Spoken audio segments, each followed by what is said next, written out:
We have a fun evening this evening. We have Joe Girardi here, and that's why everyone is here, not for me. And we'll have a lot of fun, do some Q&A, spend a little time with Joe, take some photos, and as I say, have a really good time. We appreciate you being here this evening. We appreciate you all being clients of Morgan Stanley, and these are examples of some of the events that we do throughout the course of the year. As many of you attend them, we do many of these. I think Joe's here, so I'm going to introduce Joe. Joe Girardi from Peoria, Illinois. Thank you. Terrific player, wonderful coach, and more importantly, important for me, Balzano Girardi, he's got a vowel at the end of his name. So, I want to know how you only have to do 2 jobs and get paid for 1. I do like 4. Yep. So I want to talk to everyone here how you only have to do 2. You work for the Steinbrenner family.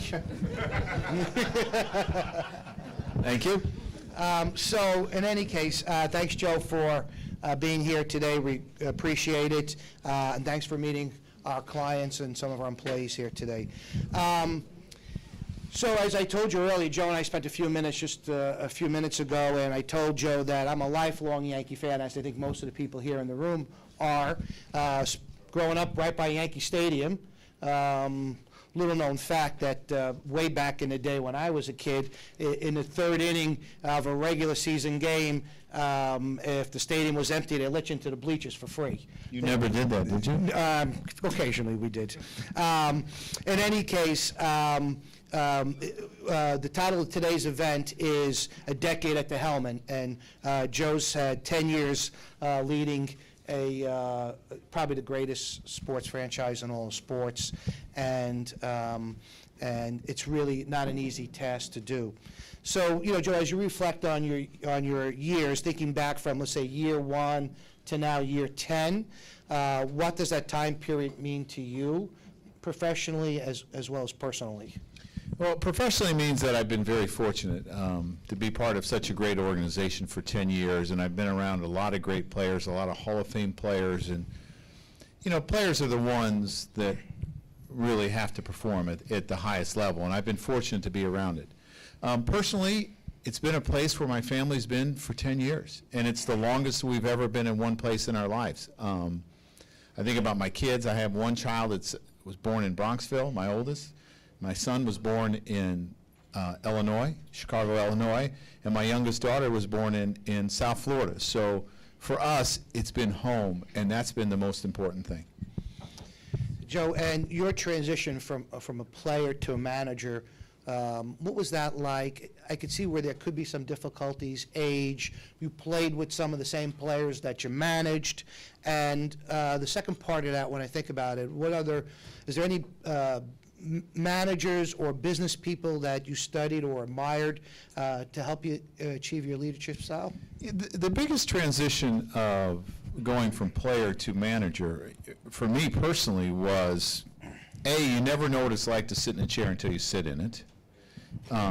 B, now I'm responsible for everybody. I'm just not responsible for myself. As a player, I only had to worry about myself. What I did that day, that's what they talked about. Now I got to talk about everyone. And I'm a manager that believes in protecting the players because it's a hard game. And there's a lot of failure in our game. And so I'm very protective. So in having to answer those questions, you have to think really hard about how you answer the question without them trying to read something into your answer, in dealing with the media in a sense where things stay in the clubhouse and you're protective of the players, and the players feel that you always got their back. And to me, that's the trick of managing at this level, and especially in this town. And Joe, managers that I admired, right? Yeah. I mean, I go all the way back to my 10-year-old Little League coach, Dave Rogers. And Dave Rogers taught me that the importance of believing in people. And he chose me for 11 and 12-year-old all-star team when I was 10 years old. And there were a lot of people in the town who were in an outrage. And he chose me because he believed in me. And the importance of showing players that you believe in, I got from him. Don Zimmer. Don Zimmer taught me a lot. You manage from a piece of paper, but you also manage from your heart and from your gut. And I do that a lot. You know, people always accuse me of having my binder, and yeah, I use numbers. Numbers tell a story, but numbers don't have a heart. And a lot of times I'll make my decision based on what I feel that day and what I believe, and not just go by a bunch of numbers. Joe Torre taught me the importance of managing people and making sure that the people around you always believe that everything's going to be okay as long as we're prepared and we work hard and play hard. Because there's a lot of days that you can do everything right and you still lose a game. I mean, that's the bottom line. Guys can have great at-bats, but people forget the other team is trying to win too. Tony La Russa was a great tactician. Loved being around him. He was innovative. You know, he thought outside the box. Don Baylor was a manager that preached toughness. I mean, this is a guy that, you know, led the league and hit by pitches every year for a long period of time. So Biggio took that one. Yeah, and, you know, and there would be guys where they would say, I need a day off. And he says, I'll tell you when you need a day off. I mean, that was who he was. You had to go into his office. You had to go into his office if you couldn't play. You couldn't go tell the trainer, like, my hamstring's sore. No, you had to go into his office, and I love that about him. And as I said, Biggio, I guess, is the only one that beat him with the... Right. Well, he had an arm guard. Don Baylor didn't, so I still give it to Don Baylor. Is there any one characteristic you believe that successful leaders possess? Yeah, I think leadership is based on love. And you know, for me, it's the biblical verse that love is patient, love is kind, and you go on and on. Love always trusts, love always perseveres, love always protects. That's what leadership is. You know, your employees have to trust that you want what is best for them. Your employees have to understand that it's not about you. You know, it's about them. They need to be able to trust you with whatever they tell you. So that's what I base my leadership on. Terrific.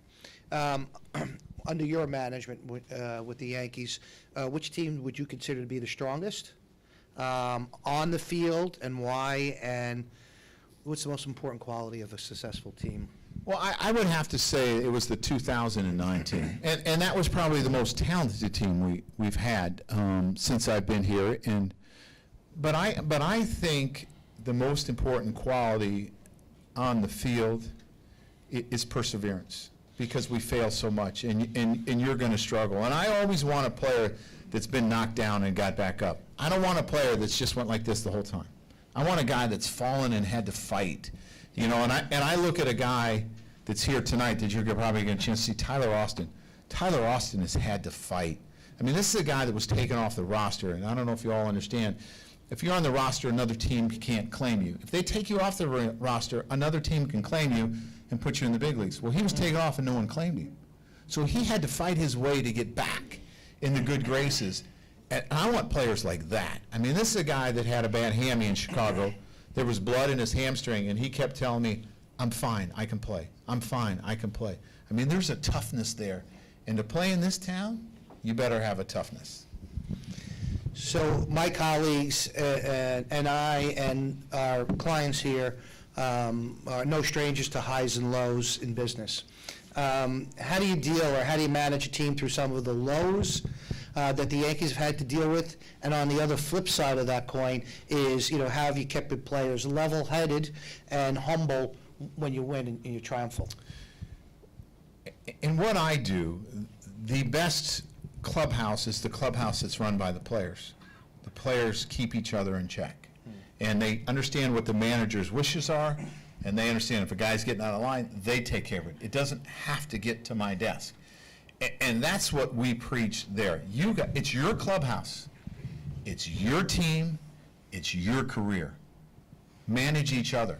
And if I have to step in, I will, and I do every once in a while, and have to do some things that you don't necessarily want to do. I've had to yell a couple times this year, but that's I don't want to do that. I want them to be responsible. So when times are low, that's when I'm the biggest encourager. When things are going well, I try to stay out of the way, but the one thing I try to do is make sure they're not taking that for granted, to make sure you're prepared every day, because that's probably why we were successful. You were preparing every day. So you've gone from a team that was mostly, and listen, being a Yankee fan forever, you know, most Yankee teams were experienced teams, and you've gone for a team that established players to now predominantly younger players. Many of them on a path to stardom, right? A lot of these kids are really terrific players. We're all excited about it here in New York about it. Do you feel that you had to change your management style in any way due to the different structure of your team? What's the nuances of coaching a younger team? You have to teach more. You can't expect them to know all the things that they have to at this level. You know, there are things that happen at this level they never see in the minor leagues: stealing signs, pickoffs, different things, hitters setting up pitchers, patient hitters. There are just, you know, so many little things that happen at this level because there are no secrets at this level because everything's on TV. And any weakness that you have, they find it really quickly. So to me, there's a lot more teaching. And we were talking about it earlier. We had a situation the other day about a guy running the bases, and I just, you know, there's that thought in your head: do I talk to him after the game so you don't bring them down, or do I tell them right now what you expect and how it's supposed to be done? And I choose to usually do it right now. And you want to know what guys are thinking. Like, one of the first things I'll ask is, what were you thinking? And when you ask that, they have to take ownership of what they did. And maybe it was a good idea that just didn't work out. But it was a situation the other day. A guy didn't really run the bases correctly, and I took him in between, you know, innings, showed him on the TV, showed him on the overhead cam to show him what he was doing, and this is the adjustment that you have to make, because I don't want it to happen again, and it could come up that game. Well, sure enough, he hits similar ball, runs the same way, but he's safe this time, so obviously he doesn't have it. But that's in my memory bank. I got to keep preaching. I got to keep teaching and keep teaching. And that's the biggest difference. You know, you get guys like Derek Jeter and Jorge Posada and Paul O'Neill and Bernie Williams and Alex Rodriguez and Johnny Damon. These guys all know how to play the game. And they know what they're supposed to do. And they understand the arm in left field. They understand how the guy runs in center field or what this guy can. These guys don't know. So it's a lot of teaching. And it's a lot of fun, a lot of reward. Oh, I love it. Yep. Because when you have young players, they don't get tired. They never get tired. And so you can have a lot of, you don't have to worry about coming to the lineup. Can this guy physically play today? Can this guy go? Does this guy need a day off? I just got to kind of calm them down. It's the opposite. You know, it's like having, you know, the difference is like having 25 7-year-olds in a room or 25 18-year-olds in a room, and what happens at 8 o'clock in the morning? The 7-year-olds are wired and ready to go. Ready to go. The 18-year-olds are all asleep, you know, in a sense. So to me, that's kind of the difference, and it's a balance. And I think we have a great mixture, because Girardi is energetic, and he's an older player, and Headley is always prepared, and he's an older player, and Matt Holliday is always. So I think we have a really good mixture. So I'm going to detract for 1 minute. I asked Joe a question inside earlier, speaking about a young player who knew how to run the bases. Joe knew how to run it. And was anyone besides me at the 96 game when Joe hit? I see a couple of hands raised. So you were there. We got a bunch of people there. So Joe hits 0-0 game, right? Joe hits a screamer. I told him before it was like an Aaron Judge shot, but he says no one hits it like Judge. Because Aaron's would have went out. He could have jogged. And he hits a screamer to right center and over Grimson's head, and Joe's chugging running bases, and O'Neill scores, takes 1-0. The stadium, for those who were there, right? Yeah, the stadium was coming down. The Yankee Stadium was rocking. And I said, Joe, do you remember it? And I really don't. You know, you know, people always ask me, would I want to go back and play again? I said, heck no. I don't want to go through the physical grind. I don't want to figure out every night how I'm going to sleep or my back doesn't ache and those sort of things. The bruises, the broken finger, the broken ankle, the broken hamate, the broken nose, getting hit, you know, with a pitch. I don't miss that. I really don't. But if there was one moment I could go back, that would be, because it happened so fast and I was so focused. I don't remember how loud the stadium was. I don't remember. And it's the one moment that I would go back to. Any other moment, you can have them. I don't want the physical grind, the mental grind of how am I going to get a hit today? I'm 0 for 16. You know, I got to face Roger Clemens. Are you kidding me? I don't want that stress. You know, I sleep good at night, right? But that's the one moment I wish. And that's what happens when you get so focused in what you're doing. And again, you know, for all of you who have kids, you know, I can call my daughter Lena. Lena! Lena! And it's the third time where I have to yell because she is so focused in what she's doing. She doesn't hear anything around her. And that happens in the game, too. And I'm sure it happens in your business. You get locked in, and everyone around is not there. So we have a lot of younger players on the team, huge expectations, you know, keeping them on the right track. How do you do that? And then there are some that I think about, like Aaron Judge and Sanchez and Clint Frazier. These guys have immense amount of talent. And what I think of, even myself, every time you see Aaron Judge get up to the plate, what do you expect? A home run, right? So how do you help them deal with that? There's a lot of pressure on them, and how do you keep them, let's say, calm with the fans and the media and in the right head at all times? You know, it's interesting. Some players you have to worry about, other players you don't. Aaron Judge, I don't worry about. He is as grounded and as humble and as prepared as any player I've ever been around. So there are situations that have come up this year that I'll ask him about. You know, the first one that I think I asked him about this year was when we went to Oakland, going to play at home, basically. How was it? How did you deal with it? Because it's hard when you go back home to play, because there are so many demands on you. And he just talked about it was tiring. And so you have to figure out a mechanism that protects you when you go back home, or there are a lot of expectations. Other players I got to worry more about. You know, there are players you say, you're a young stallion that I'm just trying to tame. I'm trying to turn you into a racehorse. That's all I'm trying to do. And that's okay. And I think the biggest thing for me is I try to go back to when I was 21, 22 years old.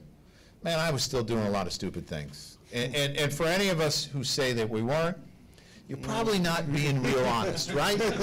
I mean, I was a college kid, and I had the fortune of being able to be somewhat on my own for 4 years, but still I had people watching over. Some of these kids come here when they're 15 and a half years old, don't know the language, don't, you know, have to be in this country, and it's really hard.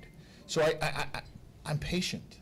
You know, it goes back to that love is patient, you know, love is kind, and you have to understand, some guys you got to keep a better pulse on. Some guys I'll say, hey, you're responsible for him. Hey, Gardy, you're responsible for this guy. Take care of this guy. And it's just, each guy's different. Yeah. And, you know, the Yankees, I'm thinking about, Tyler, had a lot of injuries this year with the younger players, people going back and forth, up and down. What's it like trying to juggle those players and then knowing that they're going to be up for a game or two? And what are those conversations like when you're sending them back? You know, you're breaking these kids' hearts, many of them. Yeah, I don't know if any of you saw the letter that Jorge Posada wrote on the Players Tribune. Oh, I did. Right? Yeah. And his father had a comment that was unbelievable, and it stuck with me, and I wish I would have had it the last 10 years that I'd managed. But I always tell the players, don't think about how many times we send you down. Think about how many times we call you up. Because we believe in you, you know? And a lot of these kids are getting sent down based on need. You're a pitcher that throws 4 innings or 5 innings, and we can't use you for 5 days. Well, our bullpen needs that guy. So don't think that it's because of your performance. You did great. You're going to be back. And Don Zimmer always said a great thing. He said a great thing to me when I got sent down for the first time. And I got to tell you, I cried, you know, and I thought I was never getting back. I didn't have my mom's shoulder to cry. She had passed away. I cried on my mother-in-law's shoulder. And he told me, he said, you're going to be here longer than I am, kid. And he was right, you know? And a lot of these players are going to be here longer than I am. And don't think I don't believe in you. And I think the biggest thing is when you send them down, you have to tell them the truth. You have to be honest with them. And I always tell them, this doesn't go further than this room while you're leaving. But this is what's happening. And we need this. And I think they respect you. And we always give them something that they continue to get better at. You can still do this. You can get better at this. And eventually you run out of options. Because you can be opted down 3 different years. And then once you run out of options, if they opt you down, you're a free agent. Oh, I see. So you're going to get through this time. We've all been through it. You're going through what most guys have been through. And I tell them, honest to God, I go, it sucks. I know it sucks. I've been sent down. It stinks. But you're going to be back. Very nice. On May 19th, Joe, there was an article in the New York Times with the headline, "Joe Girardi preaches about family. On Friday, he practiced it." In short, the article highlights pitcher Adam Warren asking for time off to attend his sister's wedding. Yeah. Before he got the words out of his mouth, you said to him, "You need to be there." Family's important to you, as to most of us out here, and you let your players know that by allowing them to be there for special moments or taking the time to take care of personal matters. Can you talk a little bit about the importance of family time off, even if it's not at the most ideal time for the New York Yankees? I always tell our players, family comes before your job. If your family situation is not right, don't come to work. Because I want them with a clear head. And I don't want them ever to have regrets where they say, God, I wish I would have been there. Like, I have a sister, and if my sister wanted me there, I would be there. You know, no matter what, even if I was to be fired, I would be there. And there's nothing more important than family. You know, your relationship with God is number one, then your family, and then our job. And that's what I preach to my players. And, hey, I left for my daughter's graduation. She graduates one time from high school. I left. It was more important for me to be there for her than the Yankees to have me for the manager. And I've always said, if the Yankees don't believe then they don't have the right guy. So, and Brian preaches it too. And you know, it helps that Hal has young kids. And I always tell my players, I got young kids just like you, right? I mean, it was kind of embarrassing when I managed my first year with the Marlins, and they were throwing showers for the wives that were having kids, and my wife was there too, having a kid. So that was kind of like, whoa, you know, we got these 25-year-old wives, and there's my wife. You know, we had our last when we were like 42, but there's nothing more important, so that's what I preach. Yep. A few years ago, Joe, you changed your number from 27 to 28. Keep reminding the New York Yankees, you know, keep focus on winning that 28th World Series. We're all dying for it. Me too. I'm closer to death than I was yesterday. What message were you hoping to send the team, the organization, the fans? What we're here to do. You know, obviously, it's a game.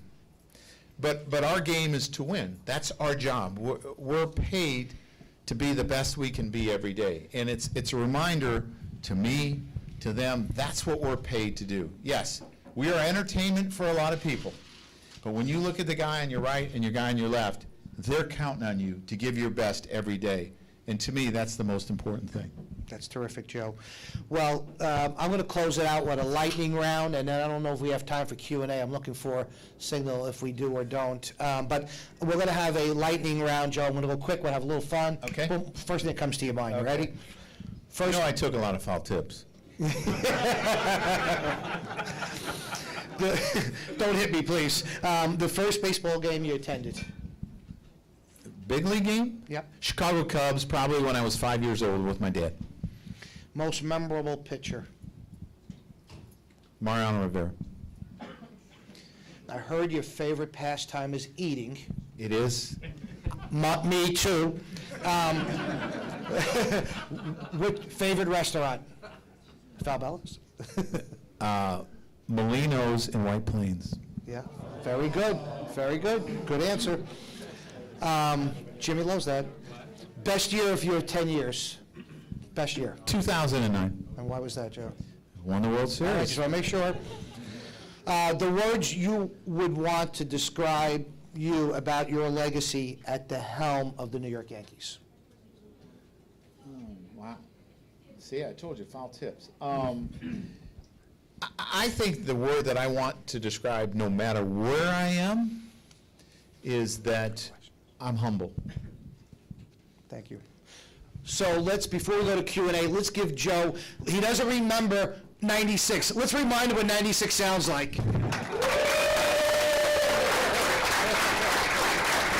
Thank you. So we'll take just 3 questions from the audience, and that's all we have really time for. Here we go, first one right here. Hi, Joe. Can you decipher Didi's tweets? I don't even try, because I am not on Twitter, I am not on any social media, because I don't see any good that can come from it. just